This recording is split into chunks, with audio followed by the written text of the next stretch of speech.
अच्छा जी, बिस्मिल्लाहिर्रहमानिर्रहीम। कल हम लोगों ने in the last lecture we discussed 3 trigonometric rules. We said that assuming theta is in between 180 degrees and 0 degrees, assuming theta to be between 0 degrees and 180 degrees, पहला rule हम लोगों ने पढ़ा कि साइन ऑफ थीटा डिग्री का answer और sine of 180 degrees minus theta degrees का answer क्या होगा, सेम होगा। इसकी एग्जांपल में हमने ऐसे कहा था और इसको हमने प्रूव भी किया था कि जैसे sine of 140 degree is equal to sine of 180 minus 40 which is also equal to sine of 140 degrees. ये हमने प्रूव कर लिया था कल। इन दोनों के आंसर्स क्या आते हैं, सेम आंसर्स आते हैं। इन दोनों के आंसर्स क्या आते हैं, सेम आंसर्स आते हैं।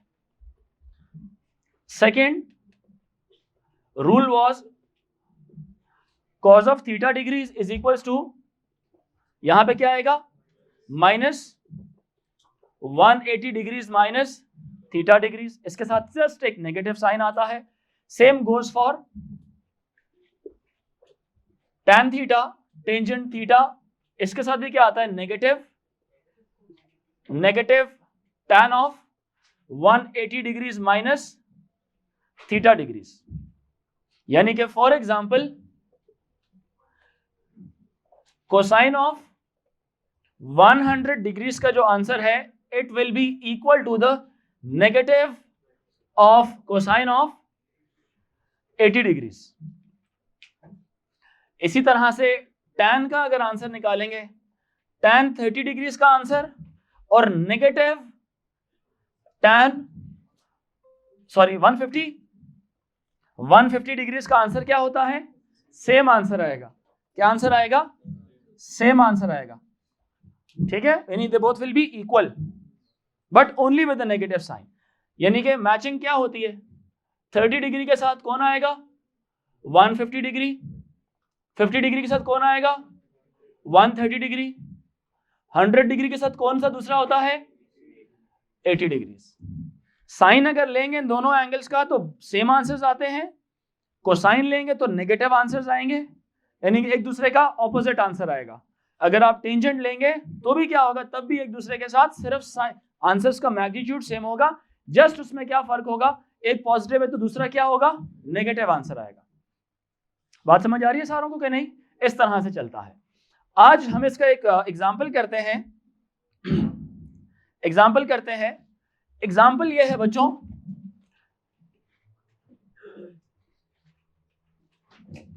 एग्जाम्पल ये है, हमने सवाल ये है जी इसका, टेकिंग साइन 45, कैलकुलेटर इस्तेमाल नहीं करना, ठीक है, क्योंकि क्वेश्चन में जो इंफॉर्मेशन यूज हो रही है उसी को हमने आगे भी इस्तेमाल। Calculator will give you a different answer but we are not going to take और यूज कैलकुलेटर्स। हमें जस्ट जो क्वेश्चन में इंफॉर्मेशन दी हुई है उसी को हम इस्तेमाल करेंगे। Taking sine 45 degrees and cos 45 degrees equal to 0.7। जो आंसर असल में आता है ना वो 0.707 है, तो कहता है वो नहीं इस्तेमाल करना, आपने जस्ट क्या यूज करना है उसके लिए, 0.7। जैसे नहीं होता अक्सर औकात मेंसुरेशन के सवालों में पाई की वैल्यू वो क्या कहता है, क्या यूज करें, 22/7 यूज करें या 3.14 यूज करें। तो हम कैलकुलेटर से एग्जैक्ट वैल्यू यूज करेंगे तो वो वैल्यू हमारी एक्सेप्ट नहीं की जाएगी, because we are guided in the question to use the value जो क्वेश्चन मेकर ने कहा है कि ये वाली वैल्यू इस्तेमाल करके मुझे आंसर्स निकाल के दिखाइए। सो सिमिलरली ऐसे सवालों में you will be using the same value जो आपको गाइड की गई है। आप एक्चुअल वैल्यू नहीं इस्तेमाल, एक्चुअल वैल्यू इसके करीब करीब ही होगी लेकिन आपने वो एक्चुअल वैल्यू इस्तेमाल नहीं करनी। कहता find the following without calculator, find the following without calculator। Number 1, 2 into cosine 45 degrees plus 3 into sine 45 degrees. पहला सवाल बिल्कुल सिंपल है।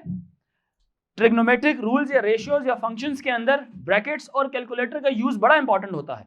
Since in this question we are not allowed to use calculator, but brackets का आपको idea होना चाहिए। जैसे हम कहते थे ना, पिछली क्लास में मैंने कहा था, जब भी आप कोई फंक्शन लिखते हैं, फंक्शन को लिखा जाता है एफ ऑफ एक्स करके लिखा जाता है। यानी ये कोई प्रोसेस है जो किस पर अप्लाई हो रहा है, इस वेरिएबल के ऊपर अप्लाई हो रहा है। सिमिलरली ये एक प्रोसेस है जो किस पर अप्लाई हो रहा है, एंगल के ऊपर अप्लाई हो रहा है। क्लियर हो रही है मेरी बात कि नहीं? तो यहां पे हमें नेचुरली क्या लगाना चाहिए, ब्रैकेट्स लगानी चाहिए। क्या लगानी चाहिए? ब्रैकेट्स लगानी चाहिए, ताकि ये वाला एक फंक्शन है और उस फंक्शन का नाम है ट्रिग्नोमेट्रिक फंक्शन। साइन, कॉस और टैन, ये तीन बेसिक ट्रिग्नोमेट्रिक फंक्शंस होते हैं। कौन से फंक्शंस होते हैं? बेसिक ट्रिग्नोमेट्रिक फंक्शंस होते हैं। मेरी बात अंडरस्टैंड कर रहे हैं कि नहीं? सो ये ट्रिग्नोमेट्रिक फंक्शन अप्लाई हो रहा है इस एंगल के ऊपर। आपको मेरी वर्डिंग समझ आ रही है कि नहीं? जैसे एक होता है ना अलजेब्रिक फंक्शन का अप्लाई होना किसी वेरिएबल के ऊपर, लीनियर फंक्शन का अप्लाई होना किसी वेरिएबल के ऊपर। जैसे हम कहते हैं ना y is equal to mx plus c, हम कहते हैं ना y is equal to mx plus c, उसको हम ये भी कह सकते हैं it is a function of x। f of x is equal to mx plus c कह सकते हैं, because the variable is x। बात अंडरस्टैंड कर रहे हैं मेरी कि नहीं? वेरिएबल क्या है उसके अंदर? x है। क्लियर है ये चीज कि नहीं? अब जब कहते हैं force is equal to mass into acceleration, mass तो होता है कांस्टेंट, तो वेरिएबल कौन है? एक्सेलरेशन। तो ये है function of acceleration. Force is directly proportional to acceleration. बात अंडरस्टैंड करें? एक स्टैटिक, एक कॉमन, एक ऑब्जेक्ट के लिए जितनी उसके ऊपर फोर्स ज्यादा लगेगी उसकी एक्सेलरेशन उतनी ही ज्यादा होगी। मास उसमें कांस्टेंट ऑफ प्रोपोर्शनैलिटी का रोल अदा कर रहा होता है, तो वो है फंक्शन ऑफ एक्सेलरेशन। बात अंडरस्टैंड कर रहे हैं कि नहीं? इसी तरह से ये जो पूरा प्रोग्राम है, यहाँ पे जो मैंने पूरी चीज जो बनाई हुई है, ये सारे का सारा it's a function of trigonometry. Trigonometric functions हैं ये। तो ब्रैकेट्स का इस्तेमाल आपको मालूम होना चाहिए। कभी मुस्तकबिल में ये सवाल नहीं, दूसरा सवाल जब आप कैलकुलेटर से सॉल्व करेंगे, तो जब आप एक ब्रैकेट को ओपन करते हैं ना, उसको आपको बंद भी करनी है। बात अंडरस्टैंड कर रहे हैं कि नहीं? ट्रिग्नोमेट्रिक फंक्शन सिर्फ किन पर अप्लाई होते हैं बताएं? ओनली ऑन ऊंचा बोले, एंगल्स पर अप्लाई होते हैं बच्चों। Trigonometric functions are only applied on angles, क्योंकि इनकी ब्रैकेट में सिर्फ एंगल्स लिखे जा सकते हैं। अप्लाइड ओनली ऑन, ये बात आपको लिखनी चाहिए, बिकॉज ये ऐसी बातें हैं ना, ये भूलने वाली बातें हैं, ये भूलने वाली बातें हैं। Trigonometric functions are only applied on angles. I am not talking about inverse trigonometric functions. बात अंडरस्टैंड कर रहे हैं कि नहीं? बिकॉज आपको मालूम है ना कि साइन थीटा किसके बराबर होता है रेशियो में? बताएं मुझे, बताएं ना। Sine theta equal to ratio में it is equal to perpendicular over hypotenuse. समझ आई? और ये है ट्रिग्नोमेट्रिक फंक्शन। अगर साइन उधर चला जाएगा तो बन जाएगा इनवर्स ट्रिग्नोमेट्रिक फंक्शन। कौन सा? इनवर्स ट्रिग्नोमेट्रिक फंक्शन उसको बोलेंगे। Trigonometric function is only applied on, but जब साइन उधर जाएगा ये क्या बन जाएगा? साइन इनवर्स, और इसकी ब्रैकेट में क्या आएगा? Ratio. Inverse trigonometric functions are only applied on ratios. बात समझ आ रही है कि नहीं? Only applied on ratios. तो ये दो बातें लिख लें। Trigonometric functions are applied on angles, while inverse trigonometric functions are applied on ratios. यहां पे आपको हमेशा एंगल मिलेंगे और यहां पर आपको हमेशा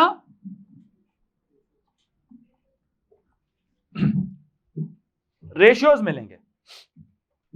और एक और बात, ये जो एंगल है, एंगल की रेंज आपको पता ना कितनी हो सकती है? 0 डिग्री से लेकर 360 डिग्री, कोई भी, उसके बाद में रिपीट होते रहते हैं एंगल्स। क्या होते हैं उसके बाद? रेपिटेशन स्टार्ट होती रहती है, ठीक है। लेकिन जो रेशियो है, रेशियो का आंसर आता है -1 से लेके 1 तक कोई भी वैल्यू, -1 से लेके 1 तक कोई भी वैल्यू, ठीक है। खैर, let's come back to the question. उसने कहा है cos 45, क्वेश्चन की तरफ आ रहा हूं, वो एडिशनल नॉलेज थी। That was the additional knowledge, ठीक है।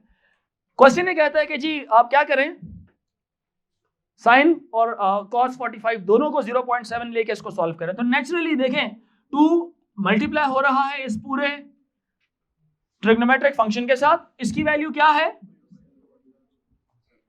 +3 इंटू 0.7, इन दोनों का आंसर कितना आ जाएगा 1.4, 2.1, 1.4 प्लस 2.1 इज इक्वल्स टू 3.5। अच्छा, अब मैं सवाल थोड़ा सा ना इन रूल्स के मुताबिक I will change. 3 into cosine of 135 degree minus 2 into sine of 135 degree.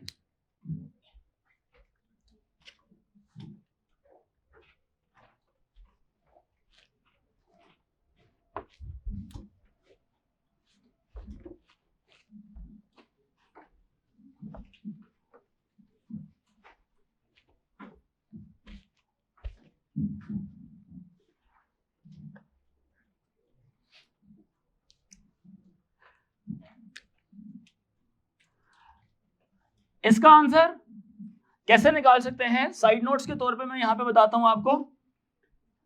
Cosine of 135 degree अगर आपको मालूम करना है, अभी तो हमें नहीं ना पता, क्या हम इसको ऐसे निकाल सकते हैं कि नहीं।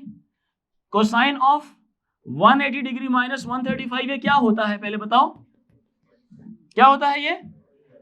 मैं इधर लेके चलता हूं इसको। This is also equal to cosine of 45 degree, ऐसा है कि नहीं। साइन क्या आएगा इसके साथ, तो इसका मतलब है कि cosine of 135 degrees is also equal to negative of cosine 45। बात अंडरस्टैंड कर रहे हैं कि नहीं।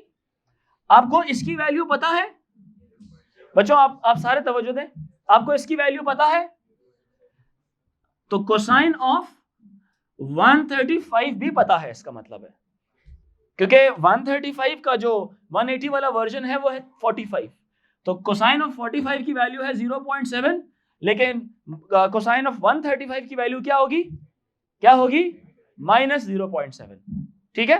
तो यहां पे आ जाएगा 3 multiply by -0.7, 3 multiply by -0.7।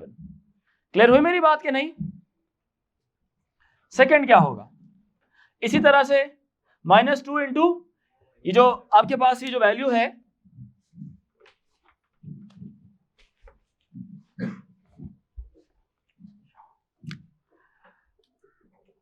Sign of 135 degree, है किसके बराबर होगा, साइन ऑफ 180 माइनस 135 डिग्रीज, और यह किसके बराबर होगा, साइन ऑफ 45 डिग्री। तो इसका मतलब है कि sine of 135 degree is also equal to sine of 45। Sine में साइन हमेशा क्या रहते हैं, दोनों तरफ पॉजिटिव रहते हैं। कोसाइन में क्या होता है, एक तरफ पॉजिटिव और दूसरी तरफ उसका ऑपोजिट नेगेटिव साइन होगा, इन्हीं उल्टे निशान लगाए जाएंगे, किसी एक के साथ प्लस और दूसरे के साथ माइनस लगाया जाएगा। तो इसका मतलब है कि sine of 135 degree is equal to 0.7। तो मैं यहां पर इसकी वैल्यू डायरेक्टली क्या लगा देता हूं, 0.7। सबको समझ आई मेरी बात कि नहीं। तो यहां से ये आंसर क्या हो गया, -2.1, माइनस का निशान इधर आ गया और इसके साथ आ गया 1 पॉइंट, और इसका आंसर क्या आ गया ओवरऑल। बच्चों आपको समझ आई ये वाला एग्जांपल के नहीं आई। अगर अब मैं आपको एक और एग्जांपल दूं, वो खुद कर सकते हैं, लेट्स ट्राई। अब इसको जरा सॉल्व करें। 2 into sine of 135 degree minus 5 into cosine of 135 degree. Let's solve this by yourself and then tell me कि आंसर क्या आया। This can also be written as, तवज्जो से सुन लें, this can also be written as sine of 45 degrees minus 5 into This whole thing can also be written as minus cosine of 45 degrees. Got it? 135 वाला positive sign के साथ हो तो दूसरे वाले को ऑटोमेटिकली आप कौन सा साइन दे देंगे? कौन सा साइन? माइनस का साइन दे देंगे. तो ये हो जाएगा यहां से 2 multiply by 0.7 minus minus plus 5 into 0.7, क्योंकि कोसाइन की वैल्यू भी क्या ले ली है हमने? 0.7 ले ली. और ये वाला जो माइनस साइन है, ये वाला माइनस साइन और ये माइनस साइन, ये दोनों आपस में क्या हो चुके हैं? मल्टीप्लाई, और ये दोनों इसका आंसर आ गया. और इसके बाद this is equals to how much? 4 point. Pause करें.